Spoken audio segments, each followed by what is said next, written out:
We're in the middle of Unit 2, just getting it started with some carbohydrate chemistry and the types of reactions. If you look at something, we want to get our energy out of a molecule of glucose. We need to take 10 steps, chemical steps to do that. And basically the reason for that is that there is just only so many chemical reactions that are available for us. So we're going to do today pretty much get through glycolysis and start on, or I don't think we'll start on it, the fate of pyruvate for tomorrow. So this is the overview. Just to remind you, at 3:30 today here, I'll put on the web, I'll have a session, a review session, and it will have the half of both of the problem sets, pretty much trying to correlate with what we've covered. Now, we haven't covered all that much, but I only have two opportunities in which to get that up on the web so everyone can look at the overview of the answers. The actual answers themselves, like what number it is, etc., will be put on the web a week before the exam. If you have questions and you can come to the 3:30, that's a good time. Obviously, otherwise, just stay after class or to the viewing audience, show up. And then the question becomes that if you really just want to ask something about it and don't want to go over the problem set answers now, you can wait half an hour. It'll take me about that long to get through the problem set answers. After that time, there's no new material. All my sessions are only if you have questions. So if there's no one there with questions, then I leave. So the idea is, and if somebody, again, the time period is 3:30 to 5, and if someone knows that they're not going to get there till 4:30 and has some questions, if you email me, I will stay. But unless I'm notified, if there's no questions, I leave. Haven't actually left yet, but that's always an option. Sometimes it gets pretty thin. So that's kind of how the mechanics of this will be running.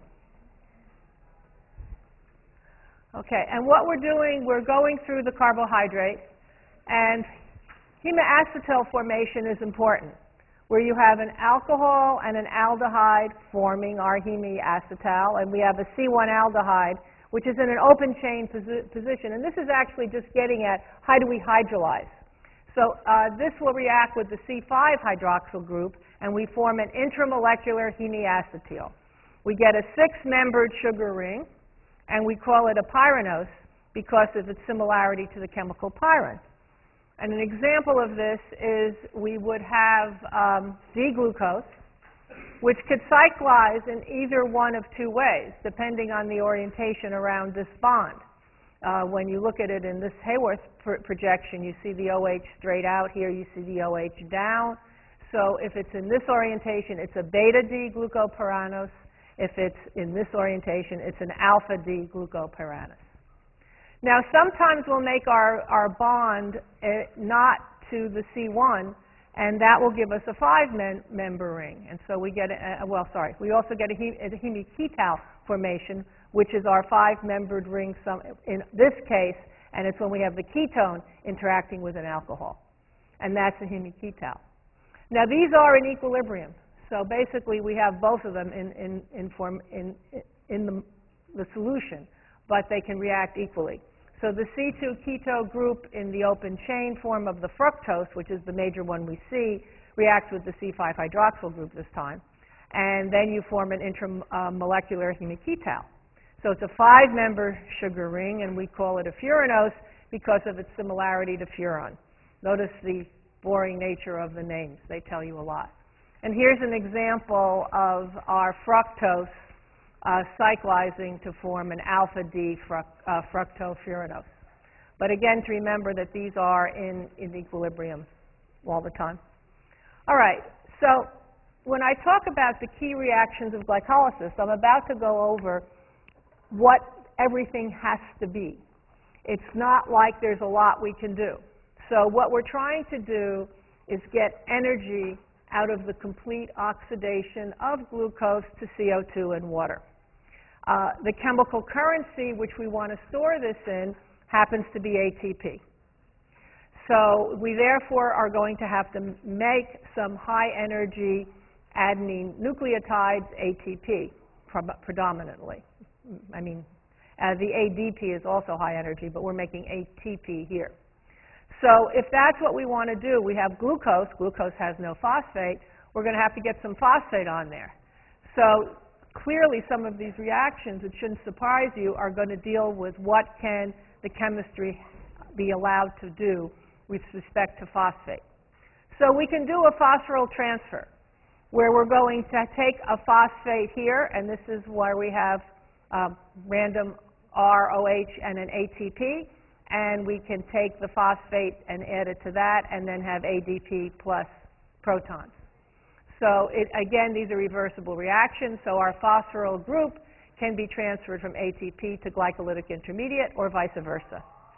This involves two different compounds.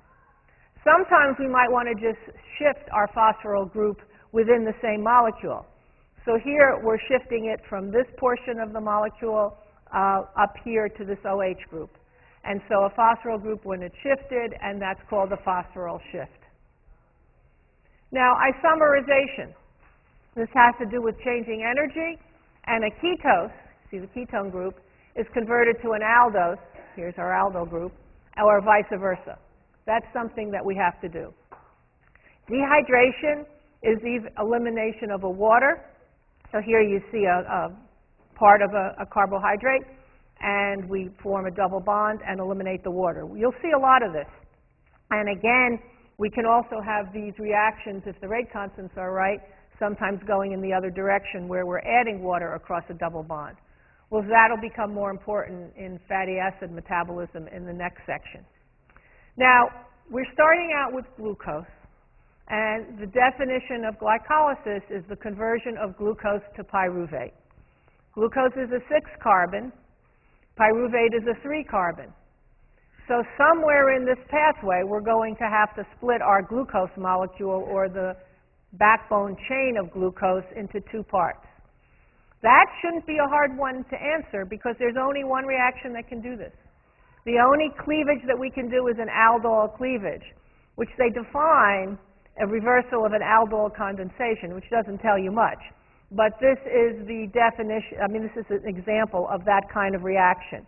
So here you have a carbohydrate that's been split, and you see this portion is, the black portion is here, and the red portion comes over here, and we do at the same time wind up moving a proton around.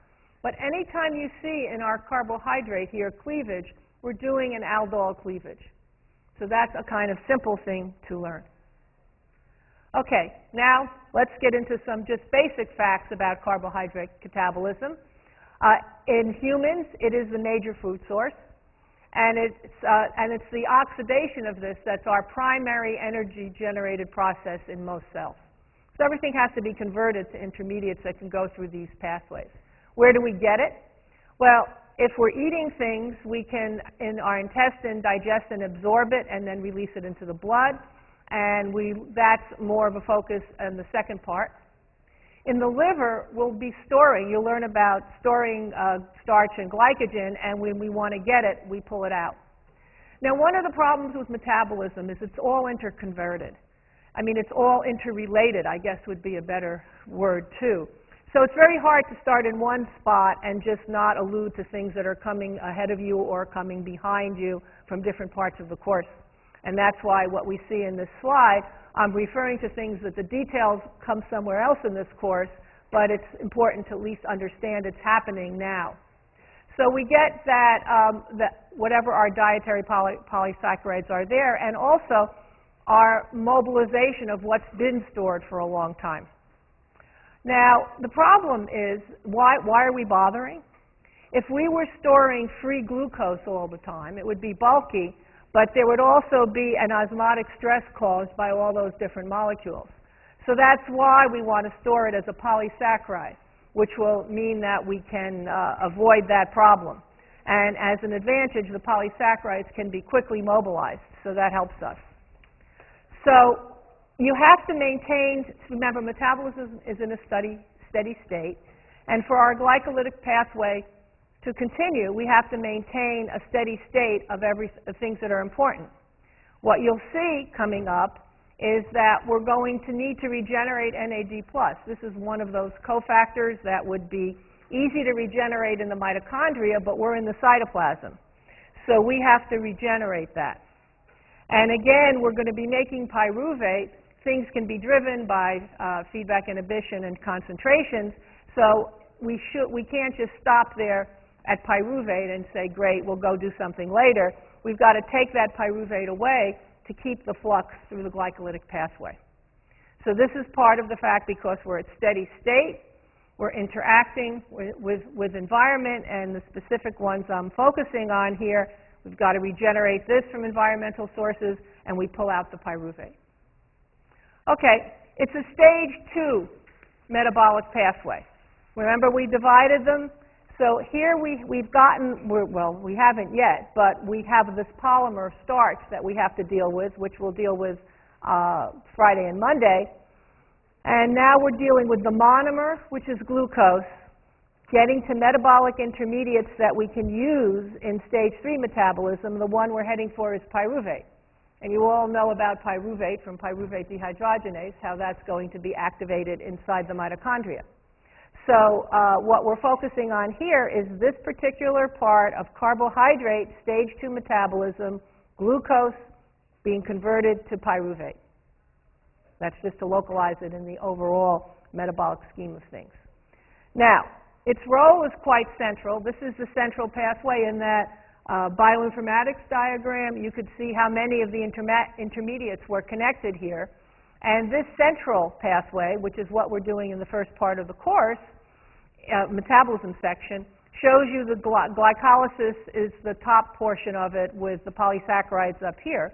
And this gets to the conversion where we interact definitely very strongly with everything else. But even here, you can see we can take some of these and go make nucleotides. We have some of the breakdown products of proteins coming in at pyruvate.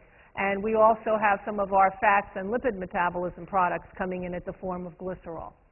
So this is related to everything else, but it's just a linear pathway. When we talk about glycolysis in this diagram, they start with polysaccharides. So we're actually talking about glycolysis is just here, the monosaccharide glucose to pyruvate. So now you sort of know where it comes in the world. So let's talk a little bit about it. Just as a big overview, it's a central metabolic pathway. You could see that from that last chart. It's a linear pathway. We've got 10 steps. And at the end of these 10 steps, we form 2-pyruvate. 1 glucose goes to 2-pyruvate plus 2 ATP net. So we've done this all this work we're about to describe to get 2 ATP and 2 NADH, and that's our problem. We're going to have to regenerate that into NAD+. It's actually pretty universal within all living cells. We think of it as a node of catabolic and anabolic reactions because we're using it for energy, and we're going to be able to use it to make things. Now, it's the initial pathway in what we call the aerobic catabolism of sugars. Aerobic because we're going to use respiration for the final process, even though glycolysis itself is taking place in the cytoplasm, which is anaerobic. Okay, so what are we trying to do? We want to rapidly extract that energy that's stored in the hexose units, and we need to produce reducing equivalents and or generate other metabolites that we're going to need later. It's a complex regulation. I'll be introducing little bits of it all through this section. All glycolytic enzymes and metabolisms are located within the cytosol. Okay? Yes. Oh, yes. Glycolysis is totally, to the viewing audience and some of the people in the room, the question was concerning where glycolysis occurs. It occurs totally in the cytoplasm. Glucose to pyruvate is totally happening in the cytoplasm. Now, one of the reasons we want it is just from an energetic point of view. You know the calorimetry. You put it in, you get a very large activation energy if we're going to go sugar and water going to our CO2 and water. And by doing that, if you think about it, your body isn't really prepared to take that large bunch of energy. It would sort of be like frying yourself. So by having, in addition to allowing us to do very exquisite regulation, having these small activation energies in multiple steps mean at any given time a very small amount of heat is given out and the body can tolerate that. Sometimes when you're freezing, the body actually wants it. Okay, so what's the strategy? We're stuck. We know what we want to do. We want to take the energy of glucose and convert it to ATP. Okay? So how can we do it? So the first step is that when we have things going on, we want to get our glucose into the cell. We have inside the cell, in the cytoplasm, where glycolysis will happen. So we've got glucose coming in the blood. We want to get it inside of the cell, and we want to tag it for degradation and storage and keep it from having other things happen. So then we want to convert low-energy phosphates into high-energy phosphates, and we do this by intramolecular rearrangements and creating a strain such that it's very favorable for the energy to be released and to add a PI to ADP. So the high-energy phosphates are used to drive this ATP phosphorylation when we do this. Now, so the high-energy phosphates on the molecule of glucose or part of the intermediate, we then add it directly to ADP. And this is called a substrate-level phosphorylation. So it's directly phosphorylating ADP at the level of substrate. So there are other forms of energy capture. And as we go through this, you should be aware of what we're looking at. Actually, there are only three, though, so it's not that terrible. This one is substrate-level phosphorylation. The other one that's very important in this course is oxidative phosphorylation. This only happens in aerobic organisms, and you have some, like yeast, that are facultative, what we call facultative anaerobes. They can go both aerobic or anaerobic. But we're taking our energy and we're storing it in a reduced nucleotides. And then we can use this to power electron transport in the mitochondrial respiratory chain. And that will make our ATP. This is a much more efficient process than the substrate-level phosphorylation that we'll see in glycolysis. In photosynthesis, light can be used to make ATP, but as I've already told you, we're not going to be looking at photosynthesis in this section. So when you see high-energy phosphate being formed, you need to decide if it's a substrate-level phosphorylation or if it's part of an oxidative phosphorylation process. Okay, so glycolysis has two stages. Since we know we want to make a high ATP, we realize that we have to get that phosphate in. And in order to get things set up for the chemistry we want, it's a two-stage process. We have an energy investment phase, and then we have what we can think of as an energy, what they're calling here an energy generation phase. So in this particular part here, we're actually adding our phosphates.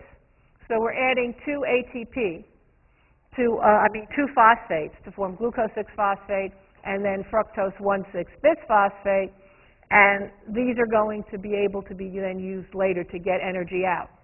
So when we cleave our fructose molecule into 2,3 carbons, there was a sort of choice that went on. You could have 2 separate pathways yielding to get your energy, but it's much more efficient if you convert one of these to the other.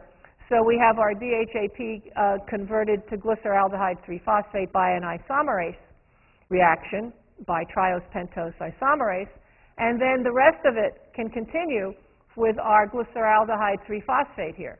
Now, when we're doing this, notice that there's now a 2 up here. We had 1 molecule of glucose split into 2, and now it's the same one. So when you do energetics, you have to double everything. For instance, here we make 2 ATPs. It's one step, but since 2 molecules are going through, we're going to make 2 ATP. And as we keep going down, again down here, we're going to make 2 ATP.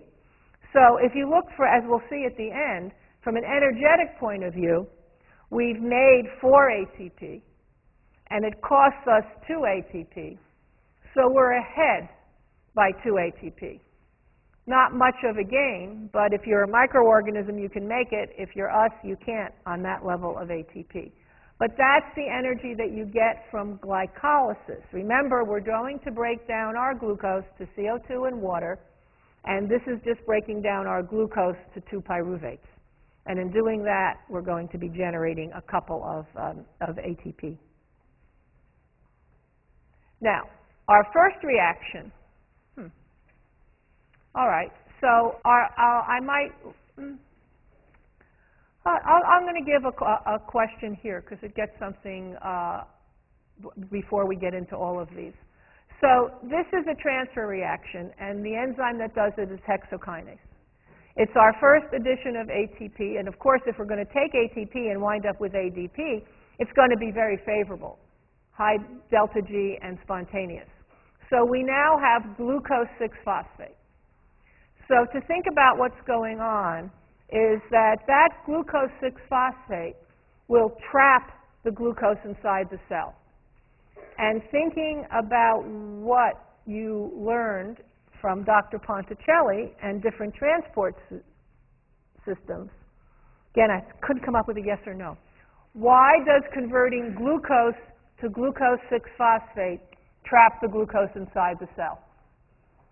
So think about what's involved in getting glucose inside the cell and why that conversion would trap it. So just take a couple of minutes to do that.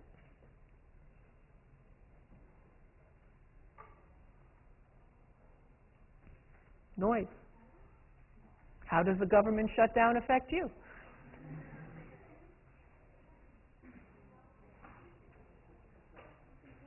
You might not realize it. Yesterday, one of my research things is Peruvian plants, and I wanted to get on a database that was kept by the USDA, and it was closed.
Okay, does anyone want to share their ideas as to why that works?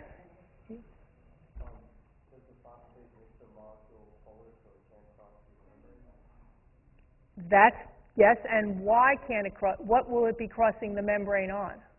How does it get into the cell?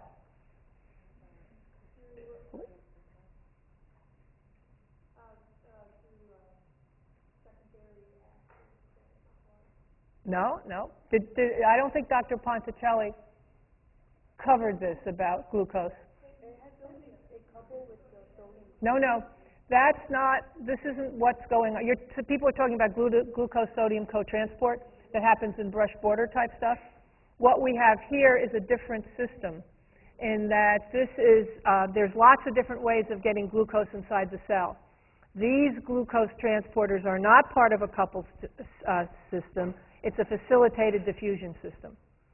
So therefore, you studied that in the first section. These glucose transporters are not related to any ion gradient. They cannot be driven in any way.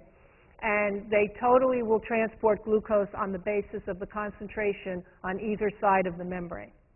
So as was pointed out, if you think of a glucose molecule, when you add phosphate, you're adding a lot of charge to that molecule. So if the glucose is the substrate of a, remember, to get into the plasma membrane, you're going to have a protein in there that's going to allow for transport because it's impermeable. So if glucose is the substrate for this facilitated diffusion system that works in both directions, it shouldn't surprise you that you put the phosphate on and glucose phosphate is not the substrate. So when it's glucose phosphate, it's trapped within the cell. Now, think about it. If you didn't do something like that, and you're getting glucose from blood, and your metabolic signals tell you, I want to use that glucose, you will also be getting glucose from stores within the cell, breaking down your glycogen to liberate free glucose inside the cell. And if that's what you were doing, was just liberating free glucose that stayed as free glucose, the internal concentration of glucose would increase above what was going on in the blood, and that glucose that you're working so hard to liberate would be taken out of the cell by that transporter. Facilitated diffusion. It always goes in the direct, down a concentration gradient. So by getting it phosphorylated quickly, you ensure that it's going to stay inside the cell. So the enzymes that do this are very critical. And the major one that is present in all cells is hexokinase. It's an ATP, it's a transfer reaction, and as I just described, it traps glucose inside the cell, and it's catalyzed by these hexokinases. So hexokinases is, very boring biochemist. It's a hexose. Kinase says we're putting a phosphate on a hexose. That's what the name means. And there's different types of them, or different isoforms. Now, type 1 is what we would call constitutive, but type 4 hexokinase is a special one. It's glucokinase. It's present in the liver and the beta cells, but mostly we'll talk about it in the liver. And it acts as a glucose sensor. It has a high Km. Now, all of these, by the way, require magnesium because of the fact that magnesium ATP is the substrate. But again, we could do this with all the reactions practically. I'm using this one as an example to show why having two different enzymes with two different rate constants, Km and Vmaxes, can contribute to metabolic control. So we've got two enzymes, and the distinct Km will help maintain our circulating level. Here you see a Vmax versus concentration. You've seen these before. Now, hexokinase has a Km of 0.1. So under conditions, it's pretty well activated all the time. And it's in places where whenever you've got glucose around, you're going to want to do this pathway. And so therefore you want to activate it and keep it going. But in the liver, which we'll use as the example in this section of the metabolic hotbed of different activity, certain things go on only in the liver, doesn't happen in muscle or other peripheral tissues, so we have to get our substrates to the liver and back. And the big one that focusing on here, well, one of the big ones, I guess it's hard for me to pick which is the biggest one, but a very important one is your brain needs glucose. So anything else can kind of stop it. If you don't get enough glucose to the brain, game over. So you need to be making glucose sometimes when it's not enough available outside in your blood, and that happens in the liver where glucokinase is. But now instead of a Km of 0.1, it has a Km of 10 millimolar. And physiological glucose concentrations are 5 millimolar. So that means in the liver, this enzyme is sensitive, and it will be acting at certain concentrations and not at others. So when glucose concentrations is higher, we know we're going to be activating it because, hey, high glucose concentration, we want to use it for whatever else to get energy. But at low glucose concentrations, this isoform will not be that active, because at low glucose concentrations, a primary metabolic need might be to get that glucose out of the cell so that it can go to the brain where it's needed more than it is in the other cells. But the liver is the only place, well, the major place where glucose is made. So that's why you would need an enzyme like hexokinase in the liver, which is capable of making glucose for those conditions when you don't want to trap it inside the cell. You want to control it so it's not as active so that glucose can get out of there when you're making it. Now, in muscle, which, is most of the body, really, that's not an issue, because in the muscle, you're never going to be making glucose. Therefore, you might as well have your enzyme active all the time, and muscle has the isoforms hexokinase that are active. So by designing the system what I think of as molecular evolutions, we've come up with ways in which a mechanism of control is just what isoforms are available in different cells. We have different glucose transporters that we'll get into that with diabetes, but here you can see by having two forms of hexokinase, one specialized one, glucokinase, with a different Km, you're able to have made a glucose sensor that can act in a way when you don't necessarily want to go down the glycolytic pathway but want to be able to get glucose out. Okay. So in these, I'm going to go through the pathways, but I hope you're getting the sense that the focus on this course, the enzymes in the pathway, is on the regulation. You had great detail in that first section on enzyme mechanisms. The one most relevant to me is pyruvate dehydrogenase, and all of this exists for all of the enzymes. But we're just focusing on what is important for our pathways. So we have an again, we're trying to rearrange things because what we want to do is we still want to add another phosphate, so we have to get this into a form that we can. So we do an aldose ketose isomerization. The enzyme that does it is phosphoglucose isomerase. And a delta G, an actual delta G of 1.7, if you see delta G's plus or minus 2, that's kind of in the change. It's not strongly exo or endothermic. It's when you see them of 20 and 30 plus or minus that you know we're really going to be driving it. And so it has this small delta G, but it can be driven forward by what we're calling metabolic drag, which is the fact that the fructose 6-phosphate is then used for something else. So this way that I alluded to for the whole pathway to pyruvate is a sort of metabolic principle that you can essentially drive pathways by taking off these substrates and products in different directions. Whoops. Okay, so this is a substrate level control, and this one is also working as, again, illustrating things from the first section of the course. Here we have this enzyme that's sensitive to the fructose 6-phosphate to glucose 6-phosphate ratio. So when it drops below 0.3, given its kinetic constants, it will make new fructose 6-phosphate, and it will reverse it for other ratios. Remember, it's a middling delta G.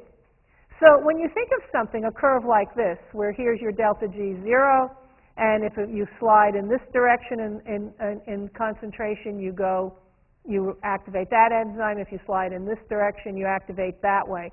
It's actually behaving like a buffer. You know all about buffers from the first section of the course. So we're not buffering acid-base, but there are other types of things that we buffer. And that type of control that you studied with respect to Henderson-Hasselbalch can be used to keep a ratio at a constant level. Again, important in our adenyl nucleotide. Again, I'm just trying to to show you cases where what you've learned about in the first section are involved in our metabolic control. Now, if someone sits there and memorizes the exact concentrations on this chart, they obviously have way too much time on their hands. But you should use this to be able to memorize that phosphoglucoisomerase is an example of an enzyme whose kinetics are arranged such that they can act as a buffer for the ratio substrate to product. Okay, that's about that one. Now, this one, again, it's going to be on the exam. I don't know how, and I bet it's going to be on the exam in 2 questions. This is the, this is the commitment to glycolysis. It's the phosphofructokinase 1. You will learn about phosphofructokinase 2 also. It's a transfer reaction. It's committing to glycolysis because remember, the conversion to glucose phosphate kept it converted, said that it was going to stay inside the cell. But inside the cell, the major things you could do is either do glycolysis or make glycogen. So this is the step at which you're committed to glycolysis and can't be used to do anything else. It's a tetrameric, it's an allosteric enzyme with a very sophisticated regulation.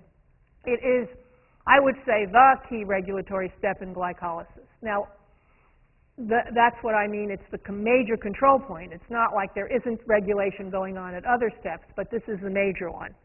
So it's allosterically activated by AMP and ADP. And if you think about it, Remember the adenine nucleotide and the energy charge?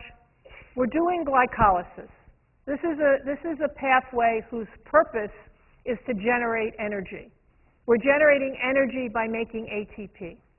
So if the adenyl nucleate charge is such that you have a lot of low energy phosphates, AMP or ADP, that should be a signal that we want to make ATP, and that's why we have allosteric activating at a different site, not just our feedback inhibition, by ADP and ADP. Now another thing that you have to be pretty careful about is this enzyme, phosphofructokinase 1, is going to be forming, it's starting with 6-phosphate, fructose 1,6-bisphosphate. As a mechanism of control, there's another enzyme we're going to discuss, which is not part of this pathway, so I'm not talking about it now. But some of this fructose 6-phosphate can be converted to fructose 6 and 2. So fructose 2,6-bisphosphate. That makes a big difference. It's not a major on the reaction path. The enzyme that we will then use as recognize fructose 1,6-bisphosphate will not recognize 2,6-bisphosphate.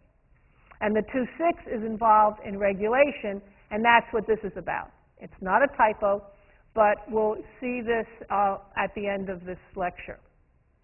Now, we're activated by AMP and ADP, and by the same token, if we have a lot of ATP around, why bother doing glycolysis? So the enzyme is allosterically inhibited by ATP. Now, you look at citrate. Citrate is an intermediate in the TCA cycle, citric acid cycle, Krebs cycle. Why is this happening here? And citrate is we have another way of making energy is not from carbohydrates, but from fats. And so if you have a lot of fats around, and so you're generating energy that way, then, and it's actually more efficient, then you really wouldn't want to be doing glycolysis. So having a lot of citrate around is a way of shutting down glycolysis. So it's, I think, when you're trying to figure out whether something is an inhibitor or a stimulator, it makes more sense to be thinking about what does that compound that I'm asking what it does function as, and to understand why it does, rather than just memorize plus, plus, plus, minus, minus. Because if you're just memorizing it without thinking about why, we're getting a lot of stuff to memorize, and that gets kind of difficult, I think, unless you have a really good memory. Okay, so this is our committed step to glycolysis. It's got a delta G actual of 14.2 kilocals per mole. So it's an enzyme. It can go both directions, but with such a strong delta G, it's essentially irreversible under physiological conditions. Okay, and this is just an example, again, the sigmoid curve.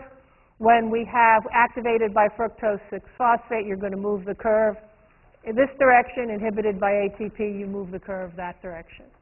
This is the end of me showing similar curves to what you learned in the first stage of metabolism. But just to emphasize that the control regulation we see here is the same. Okay, now we have to split it. So we've got our aldol reaction to split into our 2,3 carbons here. And this one is really quite endogenic. It doesn't want to occur. So this is one of the ones we're going to have to drive. But remember, we've got to cleave our glucose from 6 to 3. It's the only game in town. We have to do it. And so we are actually literally splitting the sugar. That's where the name comes from, glycolysis, glycolysis. And again, the continual utilization will pull it through. So our summarization is, well, we want to get our phosphates off. We don't have them in the right form. This is just slightly endergonic. And what we're wanting to do is to convert this form. We want to get our ketone, our double bond O moved up here, so we do an isomerase reaction. It's sort of to get, oops. And so when I go back here, whoops, by doing this, we're converting our dihydroxyacetone phosphate, and we can go vice versa here. But what we're doing by interconverting these is allowing us to continue to get our energy off with one form, and that's seen down here. As I said, we're going to, now we've finished our energy investment phase, we put in 2 ATP, and now we're ready to crank it out. So the first thing we have to do is to add a phosphate, another phosphate, and that's catalyzed by glyceraldehyde 3-phosphate dehydrogenase. We've got a thiol group involved, and NAD plus is going to form NADH, and notice that it's slightly endergonic, but we've now formed a high energy bond. So we've got our phosphate, like this isn't going to go anywhere. It's not a good leaving group. It doesn't have high energy. But the stress is such that this is now in a position where it can leave. And when we get to our next reaction, substrate level phosphorylation, we can add ADP and that phosphate, and we can form 3-phosphoglycerate. This says that it's irreversible, minus 18.8 by its overall delta G. But if you look under, when we think about it, we're oxidizing glucose now, but we're going to have to make glucose. So you would think about this as, very strongly favorable. We're not going to be able to use that same reaction. But under physiological conditions, it only has a delta G of 2.6. So although under standard conditions it looks like it should be irreversible, it isn't, and you will see a table of all of these to that point. Okay. 8. Well, now we want to get this high energy phosphate off, and it's not high energy yet. So we've got a phosphate on it, and we've got to do intermolecular conversions to get this to a higher energy form. So first we isomerase it with phosphoglycerate mutase, so we move it in there, and then it's, not much energetics. Whoops. Back. Okay. And so then we have to activate it, and we do this via an elimination reaction. And at the end, after our water is eliminated, and the enzyme here is our dehydration enolase, we're going to have a high energy phosphate. And this one, to do this, doesn't actually cost us that much energy. And our final substrate level phosphorylation is pyruvate kinase. And when you see kinase, squiggle means high energy. Well, but the question is, okay, when we're saying high energy, I mean, it means it's going to be a good leaving group. It's got a conformation such that it's strained. So that it's not actually high energy there, but it's good pickings to be a leaving group. And so when you see this in it's true, the chemists don't do this, but a bond that is capable of interacting that way, we always call it squiggle. And that's just biochemists. Chemists don't buy that. Okay, so our last one, we form our pyruvate and our ATP, and this one is highly exergonic. And so we have phosphorylation going on through pyruvate kinase, and right away that's putting a phosphate on pyruvate. And remember, we're going in this direction where it's taking the phosphate off, but it was an enzyme. And enzymes are always named on the basis of the first reaction that people were studying. So they knew that pyruvate plus ATP could form phosphoenolpyruvate. It got named pyruvate kinase. But all the enzymes are reversible, and in glycolysis it's functioning in the other direction. But the names don't necessarily reflect its function. So what have we done? We've essentially taken a glucose plus 2 ADPs, 2 PIs, 2 NAD pluses, and we've gotten pyruvate, 2 ATPs, 2 NADH, and water. So getting the 2 ATP is nice. That's what we wanted to do. And we've broken it down a little. It's been oxidized to pyruvate. But the NADH is a problem. Because if we want this to continue, we've got to regenerate our NAD pluses.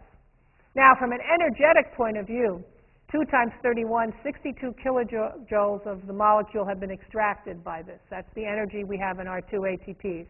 Remember, our calorimeter does 2,870 kilojoules per mole of glucose. So glycolysis, going to pyruvate, extracted only 2% of the available free energy. Any engineers in the audience know that they would flunk if this was their project. If you're only extracting 2%, it's not very good. But it is the only pathway that can generate ATP directly and in the absence of mitochondrial oxygen. And it can generate this ATP fast. So this level of use from glycolysis and fermentation for microorganisms and stuff is enough to promote growth, not enough for us. We have to continue our process and get our pyruvate here to CO2 and water, as happens in the calorimeter, and get more energy out of it. So this is the summary pathway. I just put it up here again. You've got your energy investment and you're pulling it out. And if you think of it in those two different ways, it's a way to organize things. And I like this particular diagram because it gives you the structures, which allows you to kind of see what's going on a little better. Okay. Now let's do our energy profile. And this is what I was talking about here. These are the steps of glycolysis, 1 through 10. Here's the delta G actual. Here's the delta G that's calculated under standard conditions and blah, blah, blah, blah, pH. And here you can see the change. Now, the reason I'm emphasizing this now is, remember, every process, in order to occur, it has to have a negative delta G. So if you look at total glycolysis under actual conditions, the delta G is minus 96. It will occur. But remember, this is physiological conditions. So we're going to have physiological conditions all the time. And we're going to want to go and take pyruvate and make glucose. So the reverse of this pathway, so going in this direction it's minus, going the other directions it's plus.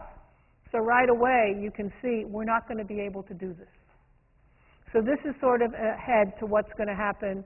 It's in this section, but next week or the week after. What happens when we want to do the anabolism and we want to make it? The cell wants to be very efficient. So what it can do when it has very small values like minus 1.3 or plus 2.5, those reactions are pretty much driven by concentrations. So they can be the same reactions when we want to go from pyruvate back to glucose. Okay? But these ones that have high negative delta Gs, we can't do them. So there are 3 reactions here that when we want to go in the other directions and make a gluconeogenic pathway cannot be utilized. And that means we have to find other enzymes to substitute for them. And that's how we get a gluconeogenic pathway. There is the one case, reaction 7 here, where under the standard conditions it was minus 37.6, so you would think, oh, this would be another one. We have to actually come up with another enzyme. But under physiological conditions and concentrations, it's plus 2.6. So notice the high negatives, the ones that are circled where we're actually going to have to get new enzymes, they're highly negative both under standard conditions and in the cell. But the one that determines what happens in metabolic processes is always what's happening under cellular physiological conditions. That's our favorite concentration. And luckily, one of them goes away, as I said, this one, which was minus 37.6 delta G. Theoretical, only plus 2.6, so we can use it going in the other direction. So that essentially gives us our glycolysis profile. And what I can take a couple of minutes here is to introduce you what happens next. So we have pyruvate, and we have 3 fates of pyruvate. In yeast and the other microorganisms, what I alluded to, it's an alcoholic fermentation. So glucose is converted to ethanol. So I had a lab that was, when glucose is converted to ethanol, it's converted to ethanol and CO2. And when you're growing yeast, and you would come into my lab, there were people who would smell the ethanol and say it smells like a brewery, or people who would get that smell and say, oh, they're used to doing it in their baking, it smells like a bakery. So whether people thought my lab was a brewery or a bakery told me how they preferred to use the yeast. But the critical thing about this is there's 2 reactions involved. Pyruvate decarboxylase, where pyruvate goes to acetaldehyde, and then acetaldehyde goes to ethanol, and again, this is all taking place in the cytoplasm, and NADH plus a proton goes to NAD+. So we are regenerating the NAD+ that we needed in glycolysis. So if you're a yeast or another microbe doing alcoholic fermentation, you're only getting along on 2 ATP, which isn't much, but you're easily able to regenerate your NAD+ to keep the process going. Now, that doesn't happen in us. We're not yeast. But we can form lactate, and it's active muscle, because here you have lactic fermentation. So pyruvate is converted to lactate by lactate dehydrogenase. Lactate dehydrogenase will also regenerate our NAD+. This is happening in muscle. And so therefore in muscle, you're also happening in the cytoplasm, and you can go on. And your lactate you want to get rid of. I mean, I don't know if you've ever had a muscle cramp by doing exercise.